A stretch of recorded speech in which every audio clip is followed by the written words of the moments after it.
After my husband passed away, my son became the CEO of the family business, and I pretended I hadn't inherited anything. The next day, my daughter-in-law said, "That useless old woman is going to eat up all our money. Throw her in a nursing home. I'm glad to have you here." Follow my story until the end and comment the city you're watching from, so I can see how far my story has reached. I was arranging fresh lilies in the living room when I heard my daughter-in-law's voice drift from the kitchen. The words stopped me cold. "This useless old woman is going to eat through all our money. We need to throw her in a nursing home." Lilia's voice carried that sharp edge it always had when she thought I couldn't hear her. I stood frozen behind the doorway, the flower stems slipping from my trembling fingers. "I don't know, Lilia." My son Blaine's voice was hesitant. "She's still my mother." "Your mother?" Lilia laughed, a sound like breaking glass. "Blaine, wake up. She's a burden. Look at this house. She shuffles around here like some ghost, contributing nothing. We're paying for her food, her medications, everything. And for what?" My chest tightened. 6 months ago, I'd buried my husband of 42 years. Richard had built Hartwell Industries from nothing, and I'd stood beside him every step of the way. Now his son spoke about me like I was some stray animal they'd taken in out of pity. "She doesn't even know how to use the computer to manage any of Dad's affairs," Lilia continued. "Face it. She's useless. And expensive." I pressed my back against the wall, my heart hammering against my ribs. The funeral seemed like yesterday. I could still smell the lilies that had covered Richard's casket, still feel the weight of Blaine's arm around my shoulders as he whispered, "Don't worry, Mom. I'll take care of everything." Everything. That included me, apparently. "There are some nice facilities." Lilia's voice grew more animated. "Not too expensive. She'd have other people her age to talk to. It would be better for everyone. Better for everyone." The words echoed in my mind as I stood there in my own living room. The room where Richard and I had raised Blaine, where we'd celebrated birthdays and anniversaries, where we'd built a life together. "I suppose you're right," Blaine finally said, and something inside me cracked. She does seem lost without Dad. Maybe being around other people would help. Lost. As if grief were some kind of mental deficiency. I thought about the papers I'd signed just days after the funeral. The ones Blaine had rushed to me with tear-filled eyes. Just formalities. "Mom," he'd said, "legal stuff for the business. Dad would want me to handle everything now." What Blaine didn't know, what neither of them knew, was what those papers really contained. Richard had been cleverer than they imagined. Much cleverer. I owned 75% of Hartwell Industries. The business they thought Blaine had inherited. The money they were so eager to spend. The future they were planning. It all belonged to me. Richard had structured it that way years ago, protecting our assets in ways that wouldn't be discovered unless someone looked very, very carefully. But I'd let them believe the lie. I'd played the grieving widow, confused by legal terms and grateful to let her capable son handle the complicated business matters. It had seemed easier than fighting, easier than confronting the ugly truth about who my son had become. "When should we start looking at places?" Blaine asked. "I'll make some calls tomorrow," Lilia replied. "The sooner the better. I'm tired of tiptoeing around her. Tiptoeing around me, in my own home." I heard footsteps approaching and quickly moved toward the staircase, climbing as quietly as my 70-year-old knees would allow. In my bedroom, I sat on the edge of the bed Richard and I had shared for decades, staring at the framed photo of our wedding day. "They don't know, do they?" I whispered to his smiling face. "They have no idea what you really left behind." Richard had always been protective of me, sometimes to a fault. "Promise me," he'd said during those final weeks in the hospital. "If something happens to me, if Blaine ever treats you poorly, you'll use what I'm leaving you. Don't let anyone push you around, Sloan." I'd promised, but I'd never imagined I'd need to keep that promise so soon. The next morning, Lilia cornered me over breakfast. Blaine had already left for the office that was technically mine, and she sat across from me with that practiced smile she used when she wanted something. "Sloan, honey, we need to talk." I continued buttering my toast, not trusting my voice. Blaine and I have been thinking about your living situation. We know how lonely you must be in this big house. Lonely, as if the house itself were the problem, not the fact that my own family treated me like an unwelcome stranger. We found some lovely senior communities, places where you'd have activities, people your own age. You might actually enjoy it. I looked up at her then, really looked at her. Lilia was 35, beautiful in that sharp, calculated way that came from expensive treatments and careful maintenance. She'd married Blaine 3 years ago, and I'd tried so hard to welcome her, to be the mother-in-law she needed.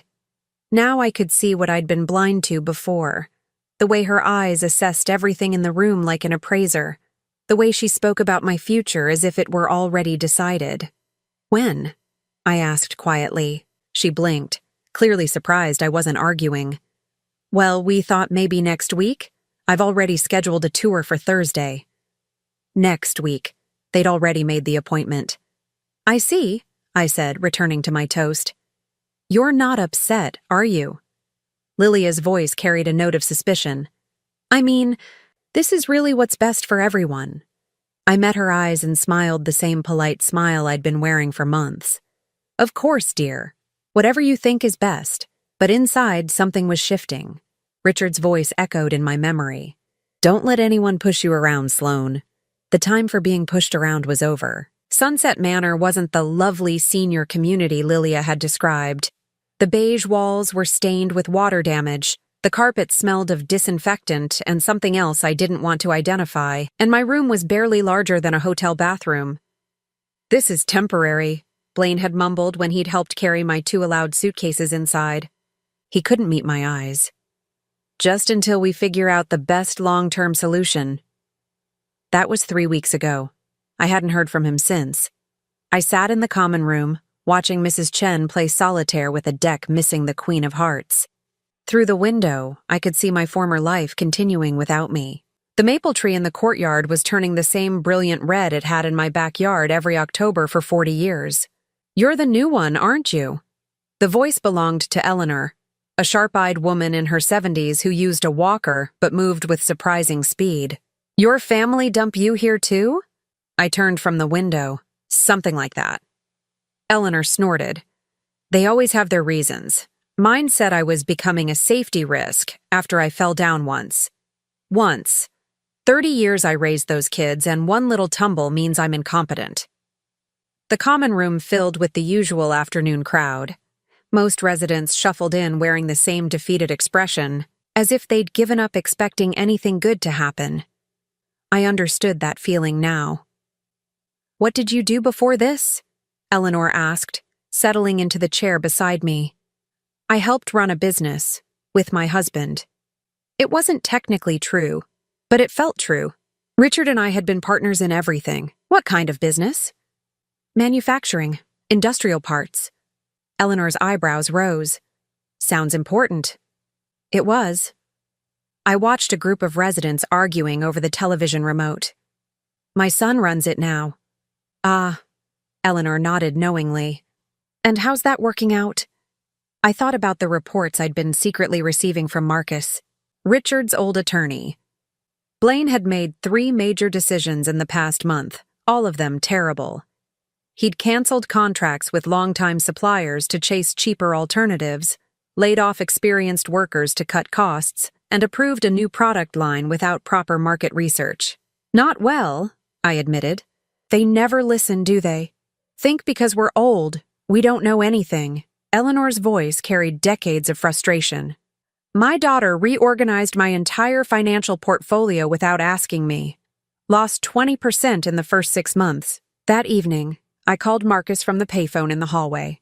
The connection was crackling and poor, but his voice was clear enough. Mrs. Hartwell, I'm glad you called. We need to discuss the Riverside account. Riverside was Hartwell Industries' biggest client, responsible for nearly 30% of annual revenue. What about it? Your son terminated the contract yesterday, said he found a better opportunity. My grip tightened on the phone. Richard had cultivated the Riverside relationship for 15 years. What better opportunity? A startup company. No established track record. They're offering 15% higher margins, but Mrs. Hartwell, Marcus paused. I've done some research. They're funded by venture capital that's already showing signs of stress. This could be a disaster. I closed my eyes, feeling Richard's presence like a whisper in my ear. He'd always said the most dangerous time for any business was when inexperienced hands took control during emotional periods. Marcus, I need you to do something for me. Quietly. Of course. I want you to document every decision Blaine makes, every contract change, every personnel move, every financial choice. Can you do that without him knowing? Absolutely. And Mrs. Hartwell, there's something else. Your daughter-in-law has been asking questions about your personal assets. She seems to think you might have hidden accounts or property she doesn't know about. I almost laughed. Lilia's greed was showing. What kind of questions? She wanted to know if you had any stocks, bonds, or real estate holdings that weren't part of the general estate. I told her I couldn't discuss client confidentiality matters, but she was quite persistent. Of course she was. Lilia had probably been counting every penny they thought they'd inherited, and now she was worried there might be more money floating around that they couldn't access. Don't tell her anything, I said. And Marcus, I want you to start preparing some paperwork for me. I may need to make some changes soon. When I returned to my room, I found my roommate, Mrs. Patterson, sitting on her bed, looking distressed. She was holding a letter, her hands shaking. Bad news? I asked gently. My grandson, she whispered. He was supposed to visit last weekend, and the weekend before. He keeps promising, but... She didn't need to finish. I'd seen this pattern in other residents. The promises that gradually became excuses, the visits that grew farther apart, the phone calls that stopped coming altogether. I raised him after his parents died, Mrs. Patterson continued. Sacrificed everything to give him a good life. And now he's too busy to spend an hour with me. I sat on my own narrow bed, studying the woman across from me. She'd given everything to family, just like I had, just like Eleanor had, just like most of the women in this place. Mrs. Patterson, I said carefully, did you ever think about what you'd do if you had the power to change things? If you weren't as helpless as they think you are? She looked up, confused. What do you mean? Just a thought experiment. If you could somehow take control of your own life again, would you? Her eyes brightened for the first time since I'd known her, in a heartbeat. That night, I lay in my narrow bed listening to Mrs. Patterson's gentle snoring and Eleanor's muttered complaints from down the hall. Through the thin walls, I could hear someone crying softly in the next room. This place was full of women who'd been discarded, told they were burdens, convinced they were powerless. But I wasn't powerless. I just hadn't decided to use my power yet. I thought about Blaine sitting in Richard's office, making decisions that would destroy everything his father had built. I thought about Lilia, probably redecorating my house with money she thought was hers, selling my personal belongings like they were garage sale items. Tomorrow, I decided, I would call Marcus again. It was time to remind my family that power doesn't always come in the package they expect. Outside my window, a storm was building. I could see lightning flickering in the distance, and the wind was picking up, rattling the old building's windows. The storm wasn't just outside, though. It was growing inside me, too. And Blaine and Lilia had no idea what was coming their way. There has to be more money somewhere. Lilia's voice carried down the hallway of Sunset Manor as she and Blaine approached my room. I quickly closed the financial documents Marcus had brought me and slipped them under my pillow. Through the crack in my door, I could see them walking with purpose, Lilia clutching a manila folder. Mom? Blaine knocked softly. Can we come in? I arranged myself on my bed, making sure to look frail and confused. Of course, dear. They entered my cramped room, and I watched Lilia's nose wrinkle at the institutional smell. She was wearing a new coat. Cashmere by the look of it. Expensive. My money, probably. How are you feeling? Blaine asked, but his eyes were darting around the room, not really seeing me. Oh, you know. Some days are better than others. I let my voice quaver slightly.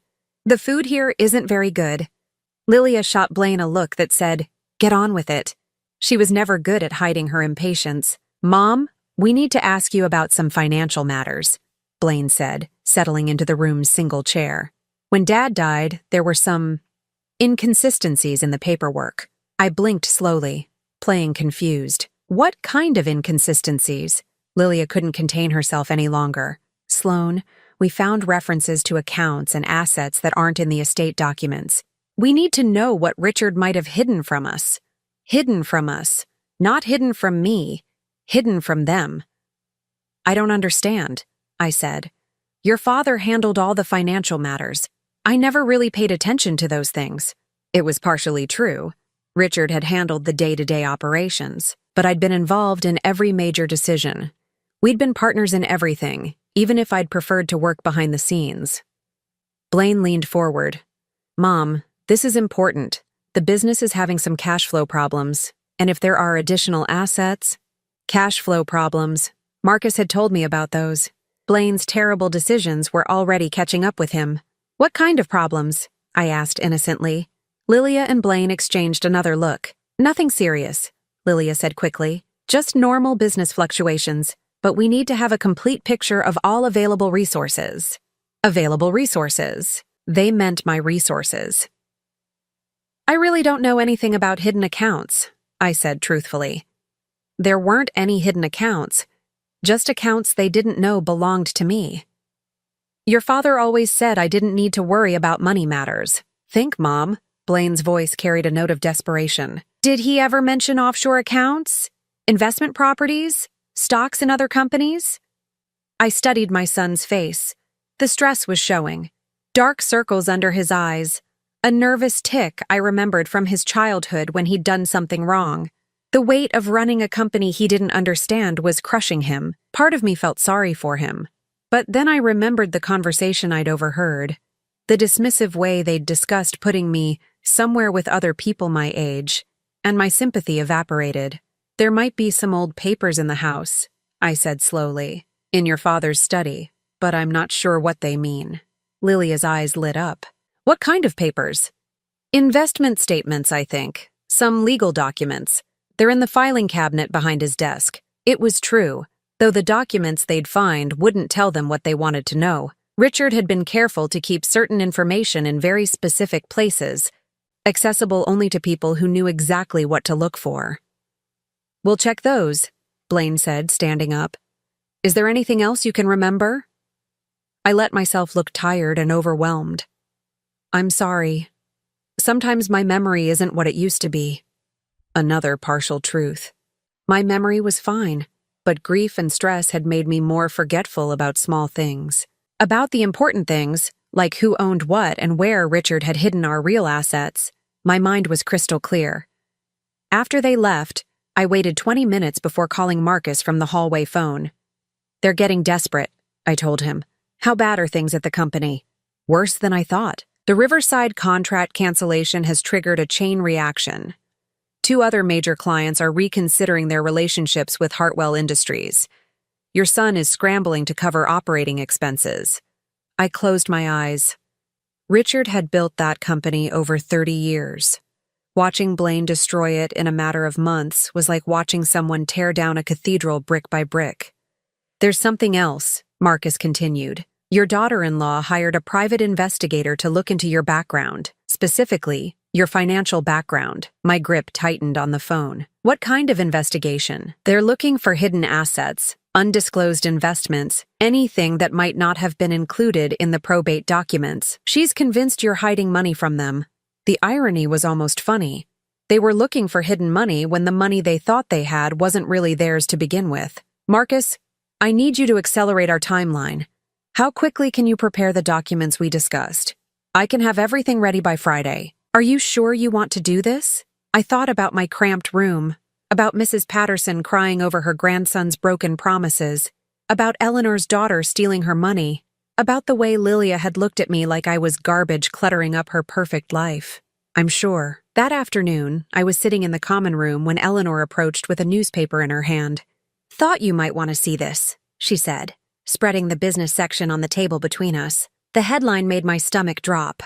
Local manufacturing company faces major layoffs. The article was about Hartwell Industries. According to sources close to the company, I read aloud, Hartwell Industries has lost several major contracts in recent months. forcing management to consider significant workforce reductions. The company, which has been family-owned for over 30 years, is struggling to adapt to changing market conditions under new leadership. New leadership. They meant Blaine. "That your son's company?" Eleanor asked. I nodded, unable to speak. "Sounds like he's in over his head." I thought about all the employees who'd worked for Richard for years, people I'd known personally, families who depended on their Hartwell Industries paychecks. Blaine wasn't just destroying his father's legacy. He was destroying real people's lives. "Eleanor," I said suddenly, "what would you do if you had the power to stop something terrible from happening, but using that power would hurt someone you love?" She looked at me shrewdly. "Depends on how much hurt we're talking about.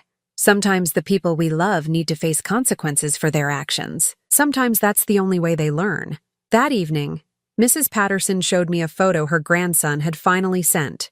A picture of his new car, a BMW. Very expensive. "He said he's been too busy with work to visit," she said proudly. "But he's doing so well for himself." I stared at the photo, remembering Lilia's new coat, thinking about all the ways money could corrupt people, make them forget what really mattered. My grandson had bought a car instead of visiting his grandmother who'd raised him. My son had inherited a thriving business and was running it into the ground. My daughter-in-law was hunting for more money to spend while I ate cafeteria food in a nursing home. The time for protecting people from consequences was over. I went to bed that night with my mind made up. Friday couldn't come soon enough. The phone call came at 6 in the morning. I was already awake, sitting by my window watching the sunrise, when the payphone in the hallway began ringing insistently. Most residents ignored early calls, assuming they were wrong numbers or emergencies meant for someone else. But I knew this call was for me. "Mrs. Hartwell?" Marcus's voice was tense. "I'm sorry to call so early, but we have a situation." "How bad?" "Your son is filing for emergency bankruptcy protection. The company is hemorrhaging money faster than anyone anticipated. He's desperate." I closed my eyes, feeling a familiar mix of sorrow and vindication. Richard had always said that pride comes before the fall, and Blaine's pride had been enormous.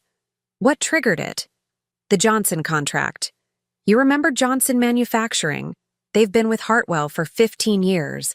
Your son tried to renegotiate their terms, demanding a 20% price increase. They walked away yesterday and signed with a competitor. Johnson Manufacturing represented 12% of Hartwell's annual revenue. Combined with the Riverside loss and the other canceled contracts, Blaine had managed to lose nearly half the company's income in 2 months. "There's more," Marcus continued. "Your daughter-in-law has been liquidating personal assets. The house is going on the market today. My house. The house where I'd raised Blaine, where Richard and I had celebrated 42 anniversaries, where I'd planned to live out my remaining years surrounded by memories. She can't sell my house," I said, though even as I spoke the words I knew she could. Legally, it wasn't my house anymore. I'd signed it over to Blaine after the funeral, trusting him to let me live there as long as I wanted. Trust. Such a fragile thing. "Actually, she can," Marcus said gently. "According to the documents you signed, the house belongs to Blaine now, and since he's married, Lilia has equal rights to make decisions about it." I thought about all my belongings still inside. Photo albums, Richard's books, my grandmother's china, 42 years of accumulated memories. Things that couldn't be replaced.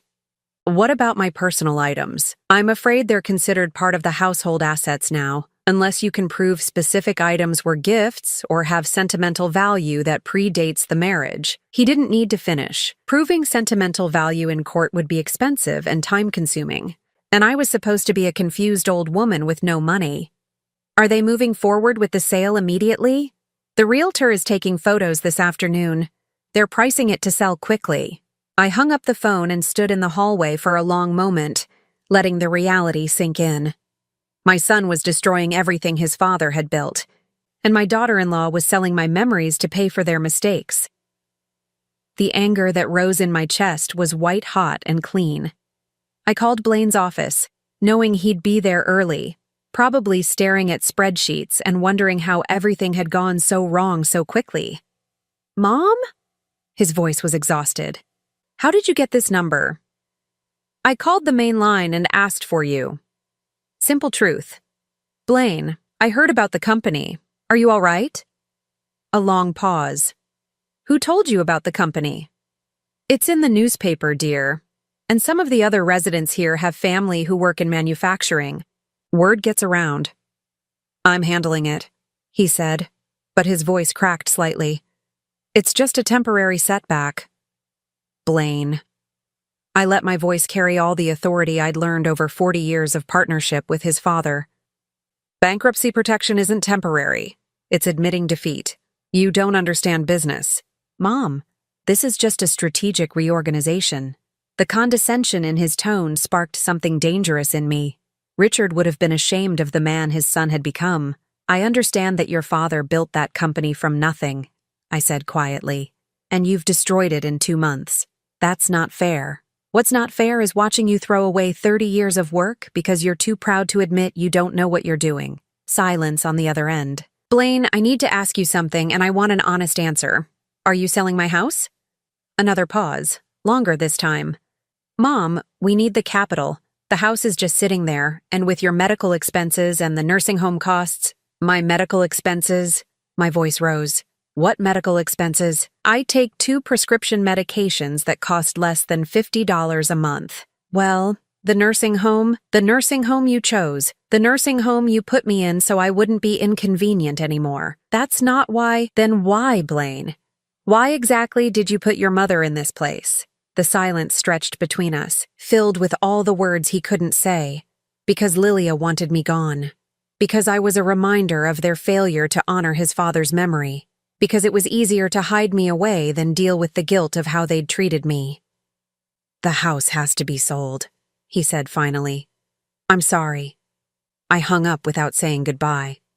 That afternoon, I sat in the common room with Eleanor and Mrs. Patterson, watching a game show on the television. But my mind was elsewhere, calculating and planning. You're thinking hard about something, Eleanor observed. Want to share? I looked at these 2 women, smart, experienced, reduced to watching television in a place that smelled like disinfectant and despair. Women who'd given their lives to family members who'd discarded them the moment they became inconvenient.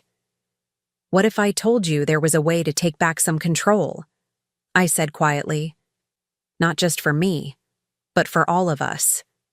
Mrs. Patterson muted the television. What do you mean? I mean, what if the people who put us here had to face real consequences for their actions? What if they discovered that we're not as powerless as they think? Eleanor's eyes sharpened. Go on. Some of us in this place aren't as helpless as our families believe. Some of us have resources they don't know about, power they've forgotten we have. I thought about the documents Marcus was preparing, about the bomb I was about to drop on Blaine and Lilia's carefully constructed life. Are you talking about fighting back? Mrs. Patterson asked. I'm talking about justice, I said. I'm talking about reminding our families that respect isn't optional, and that treating people badly has consequences. Eleanor leaned forward. What kind of consequences? I smiled, and for the first time in months, it was a real smile, the kind that changes everything. Outside, storm clouds were gathering again, but this time, I wasn't going to wait for the storm to pass. I was going to be the storm. The emergency shareholders meeting was scheduled for Thursday morning at 10. I had Marcus arrange it under the pretense of addressing the company's financial crisis. What Blaine didn't know was that I'd called the meeting myself, as the majority shareholder of Hartwell Industries.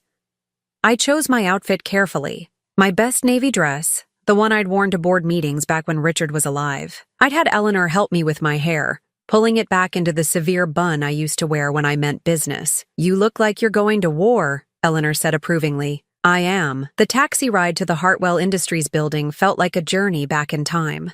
I hadn't been here since Richard's funeral, when Blaine had insisted I didn't need to worry about complicated business matters anymore. The conference room was exactly as I remembered it. Mahogany table, leather chairs, floor-to-ceiling windows overlooking the industrial district Richard had helped develop. Blaine sat at the head of the table in his father's chair, papers scattered in front of him. He looked up when I entered, his face cycling through confusion, embarrassment, and annoyance. Mom? What are you doing here? Lilia was beside him, dressed in another expensive outfit I'd probably paid for. Her perfectly manicured nails tapped impatiently on the table. "This is a business meeting, Sloane," she said coldly. "Not a social visit." I took the seat at the opposite end of the table, my usual spot from the old days. Marcus entered behind me, carrying a leather briefcase that made Lilia's eyes narrow with suspicion. "Blaine," I said calmly, "I called this meeting." He blinked. "You called it? Mom, you're not—" He stopped, seeming to realize how that sentence would sound. "I'm not what? Not part of this company?" I folded my hands on the table. "Marcus, would you please explain to my son exactly what his mother's role in Hartwell Industries is?" Marcus opened his briefcase and withdrew a thick stack of documents. "Mrs. Sloane Hartwell owns 75% of Hartwell Industries Inc. She has been the majority shareholder since the company's incorporation in 1987. The silence that followed was absolute. Blaine's mouth opened and closed like a fish gasping for air.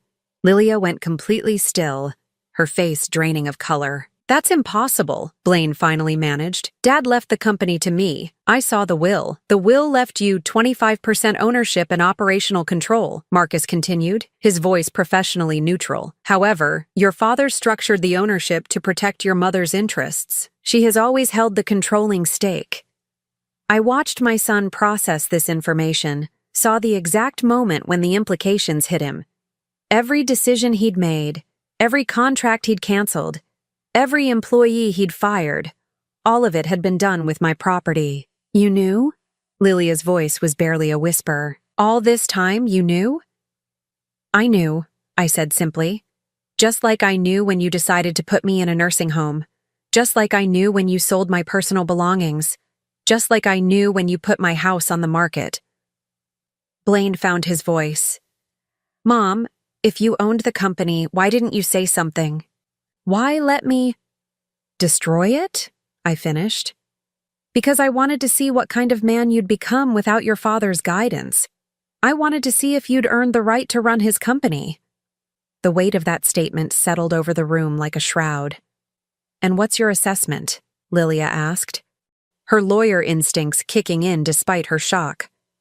I looked at my son, really looked at him, the boy I'd raised, the young man who'd graduated with honors, the husband and father who should have been everything Richard and I had dreamed he'd become.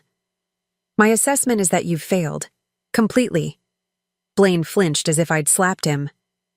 "In 2 months, you've lost 40% of this company's revenue. You've laid off 37 employees, many of whom worked for your father for over a decade. You've made decisions based on spreadsheets instead of relationships, on quick profits instead of long-term stability." I stood up, walking to the window that overlooked the factory floor. "But the business failures aren't what disappoint me most." "Then what?" Blaine's voice was small. I turned back to face them.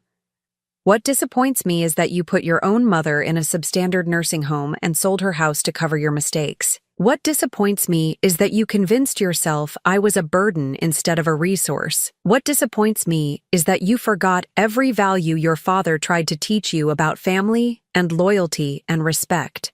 Lilia straightened in her chair, her composure returning. "What do you want, Sloane? Money? An apology? What's this really about?" "This is about consequences," I said. "Blaine, you're fired. Effective immediately." He shot to his feet. "You can't fire me. This is my inheritance." "No," I said calmly. "This is my company. Your inheritance was the opportunity to prove yourself worthy of running it. You've proven the opposite." Marcus placed a document in front of me. "Mrs. Hartwell, this removes Blaine Hartwell from all operational roles within the company. Effective immediately. Your signature is required." I signed my name with steady hands. "What about the bankruptcy filing?" Lilia demanded. "Will be withdrawn. I'm injecting capital to stabilize operations." I looked at Blaine, whose face had gone ashen. "The company will survive, under new management." "Mom, please," Blaine said, his voice breaking. "I made mistakes, but I can learn. I can do better." For a moment I wavered. He was still my son. I still loved him, despite everything. But then I thought about Mrs. Patterson, crying over her grandson's empty promises. I thought about Eleanor, whose daughter had stolen her money. I thought about all the women at Sunset Manor who'd been discarded by families they'd sacrificed everything for. You had your chance, Blaine. You chose to see me as a burden instead of asking for my help. You chose to hide me away instead of honoring me. Those weren't business decisions. They were character decisions. And character can't be taught to a 40-year-old man. I gathered my purse and stood. Marcus will handle the transition details. I trust you can see yourselves out. As I reached the door, Lilia's voice stopped me. This is cruel, Sloane. He's your son. I turned back one last time. Yes, he is. And if I don't hold him accountable for his actions, who will? Sometimes love means letting people face the consequences of their choices. I left them sitting in that conference room, surrounded by the wreckage of their assumptions about power and control, and who really owned what. Outside, the taxi was waiting to take me back to Sunset Manor, but not for long. I had some phone calls to make. 6 months later, I stood in the kitchen of my new home, watching the morning light stream through windows that actually opened. The house was smaller than the one Lilia had sold, a comfortable ranch-style place with a garden where I could grow the tomatoes Richard and I used to tend together. The coffee was brewing when my doorbell rang. Through the peephole, I could see Eleanor holding a covered dish. "Thought you might like some of my famous coffee cake," she said when I opened the door. Mrs. Patterson helped with the recipe. Eleanor had been the first to move out of Sunset Manor after I'd purchased a small apartment building downtown and converted it into affordable senior housing. Real senior housing, with dignity and respect and activities that actually mattered to the residents. "How is Mrs. Patterson settling in?" I asked, leading Eleanor to my bright, airy kitchen. "Oh, she loves her new place. And guess what? Her grandson finally visited. Seems like having his grandmother living somewhere respectable made it easier for him to face her."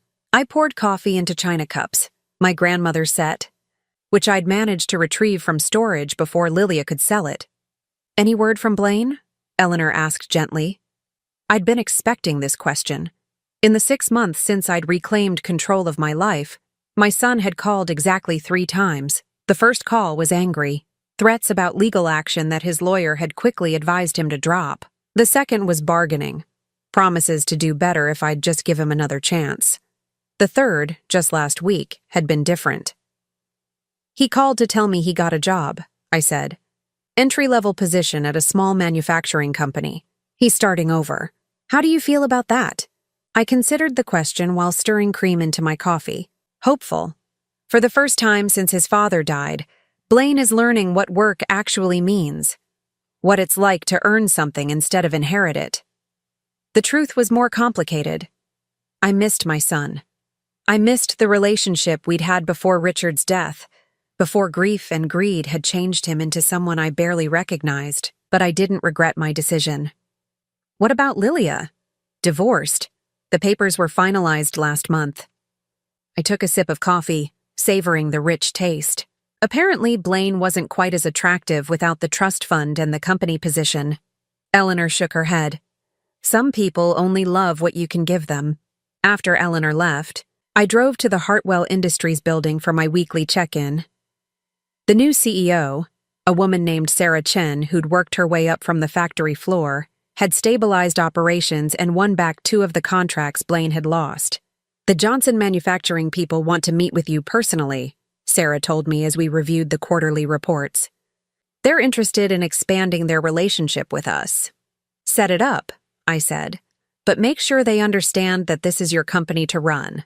I'm just the owner." It was an important distinction. I'd learned from watching Blaine that ownership and management were different skills entirely. Sarah understood the business in ways my son never had. From the ground up, with respect for the people who actually made the products. That afternoon, I stopped by the senior center I'd helped establish in the old Hartwell building downtown. It was busier than usual, with a painting class in the main room and a book club meeting in the library. "Sloane!" Mrs. Patterson waved from her easel, where she was working on a landscape that would have made any art teacher proud. "Come see what I've been painting." The canvas showed a garden in full bloom, bursting with colors and life. It was beautiful, but more than that, it was hopeful. "It's my dream garden," she explained. "The one I never had time to plant when I was taking care of everyone else." "Are you going to plant it for real?" I asked. Her eyes lit up. "Actually, yes. There's a community garden behind my new apartment building. I've already signed up for a plot." This was what I'd wanted to create. Not just better housing for older adults, but better lives. Places where people could discover new dreams instead of just waiting for their old ones to fade. As I drove home that evening, I passed by my old house. The new owners had painted it a different color and changed the landscaping, but it was clearly loved and well-maintained. A swing set in the backyard suggested children lived there now, children who would grow up in the rooms where I'd raised Blaine. I felt a moment of sadness, but it passed quickly. That house belonged to my past. My future was in the smaller, brighter home where I could live on my own terms. My phone rang as I pulled into my driveway. The caller ID showed a number I didn't recognize, but when I answered, the voice was familiar. "Mom? It's Blaine." I sat in my car, engine still running, and waited. "I wanted to call because I owe you an apology. A real one. Not the kind I gave you before when I was just trying to get something back." His voice sounded different, tired, but not defeated. Humbled, but not broken. "I've been thinking a lot about Dad lately," he continued. "About the things he tried to teach me that I didn't want to learn. About how he always said that respect isn't automatic. It's earned." I closed my eyes, hearing Richard's voice in my son's words. "I didn't respect you, Mom. I treated you like you were in the way, like you didn't matter. And I told myself it was because I was protecting you, or because I knew what was best for you, but really, I was just scared and angry and taking it out on the person who couldn't fight back." "Blaine? No. Let me finish. Please." He took a shaky breath. "I lost everything. The company, my marriage, my house, my savings, everything. And you know what the worst part is? I deserve to lose it all. Not because of the business mistakes, but because of how I treated you." I sat in my driveway, listening to my son finally understand what his father had spent 40 years trying to teach him about character and consequences. "I don't know if you can ever forgive me," he said. "I don't know if I deserve forgiveness. But I wanted you to know that I understand now. I understand what I lost, and I understand why you did what you did." "Blaine," I said softly, "I never stopped loving you, even when I couldn't respect your choices. I never stopped being your mother. Could we maybe have dinner sometime? Nothing fancy, just, I'd like to try to earn back the right to be your son again." I looked at my house, small, comfortable, mine, and thought about the life I'd built from the ashes of the one that had been taken from me. "I'd like that," I said, "but Blaine, you'll need to earn it. This isn't about forgiveness. It's about rebuilding trust, and trust takes time." "I understand. I have time. And Mom, I'm proud of what you've built. The senior center, the housing project, the way you saved the company. Dad would be proud too." After we hung up, I sat in my car for a few more minutes, watching the sunset paint my little house in golden light. Tomorrow, I would tend my garden and check on my tenants and meet with my managers. I would live a life built on my own choices, my own values, my own definition of what mattered. I thought about the woman I'd been 6 months ago, confused, discarded, supposedly powerless. That woman was gone, replaced by someone who understood that power isn't about control over others, but about control over your own destiny. Some storms destroy everything in their path, but sometimes, if you're strong enough to weather them, they clear away everything that was holding you back and leave you free to build something better. I got out of my car and walked toward my front door, toward my new life, toward the future I'd chosen for myself. Behind me, the storm clouds were finally gone. Now I'm curious about you, who listened to my story. What would you do if you were in my place? Have you ever been through something similar? Comment below, and meanwhile I'm leaving on the final screen 2 other stories that are channel favorites, and they will definitely surprise you. Thank you for watching until here.